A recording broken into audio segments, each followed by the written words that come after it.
নমস্কার বন্ধুরা, সুপ্রভা গ্রিনারিতে তোমাদের সবাইকে স্বাগত।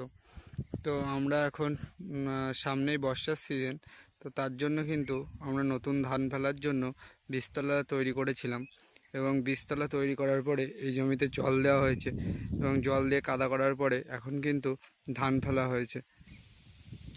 আর এই ধান কিন্তু আমরা বাড়িতেই ভিজিয়ে রেখেছিলাম দুদিনের মতো, এবং ভিজিয়ে রাখার পরে ঠিক এমনভাবে কিন্তু কল এসেছে, এবং সেই কল অবস্থায় দেখো যে জমিতে কাদা করেছিলাম সেই জমিতে কিন্তু আমরা ধান ফেলে দিয়েছি। তো ধান ফেলার কিন্তু আমরা দুদিন পরে এই ভিডিওটা করছি, এবং ধান ফেলার দুদিন পরে এখন কিন্তু ঠিক ধান এমন অবস্থায় আছে। তো জমি দেখতে পাচ্ছ তোমরা একটু ফেটে গেছে, তার জন্য কিন্তু জল দেওয়ার অবশ্যই প্রয়োজন।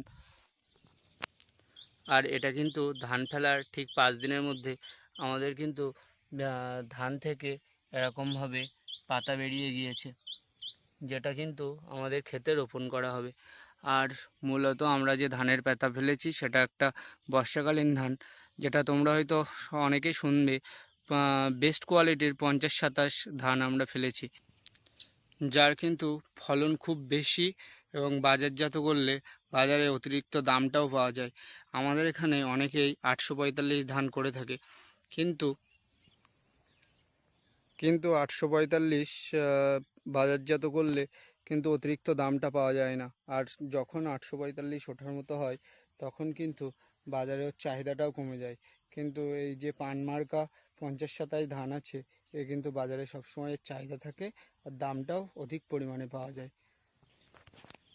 তো যখন আমরা এই ধান ফেলেছিলাম প্রচণ্ড পাখির কিন্তু উৎপাত দেখা দিয়েছিল, এবং পাখিরা কিন্তু ধানের মধ্যে মধ্যে বসে ধান নষ্ট করে দিচ্ছিল। তার জন্য কিন্তু আমরা এই ধরনের কাকতাড়ুয়া লাগিয়েছি, কিন্তু কাকতাড়ুয়াও কোনো কাজ হচ্ছে না এখন। কিন্তু তার জন্য এইভাবে জাল দেওয়া ঘেরা আছে, এতে পাখিদের সমস্যা হচ্ছে বলতে আর পাখির এর মধ্যে আসছে না, এবং তারা দূরে চলে যাচ্ছে এই ক্ষেত থেকে, যার ফলে আমাদের ক্ষেত কিন্তু এখন সুরক্ষিত আছে। আর তোমরা এই 50-27 ধান কিন্তু অনায়াসেই করতে পারো। 50-27 যে ধান, তার কিন্তু ফলন খুব অধিক পরিমাণেই হয়। এখন বাজারে যেরকম 845, 1300 থেকে 1400 টাকার মতো বিক্রি হচ্ছে, সেই তুলনায় 50-27 কিন্তু 1800 থেকে 1850-র মধ্যে বাজারজাত করা হচ্ছে, এবং প্রায় কিন্তু 845-এর মতনই ধান। আর 50-27 কিন্তু চিটেও খুব একটা হয় না বললেই চলে। তো বন্ধুরা, ধান চাষ করলেই হবে না, তার সঠিক পরিচর্যা অবশ্যই দরকার, না হলে কিন্তু সেই ধানে চিটে হয়ে যাবে এবং ধানে আর লাভ হবে না। তো সঠিক পরিচর্যা তোমরা কিভাবে কি করবে তা আমাদের পরবর্তী ভিডিও আসতে চলেছে। আর পাতা আমরা কিভাবে যত্ন করি বা পাতার কতদিন বয়সে আমরা পাতা মারি, সেসব তোমাদের পরবর্তী ভিডিওতে আমি তুলে ধরব।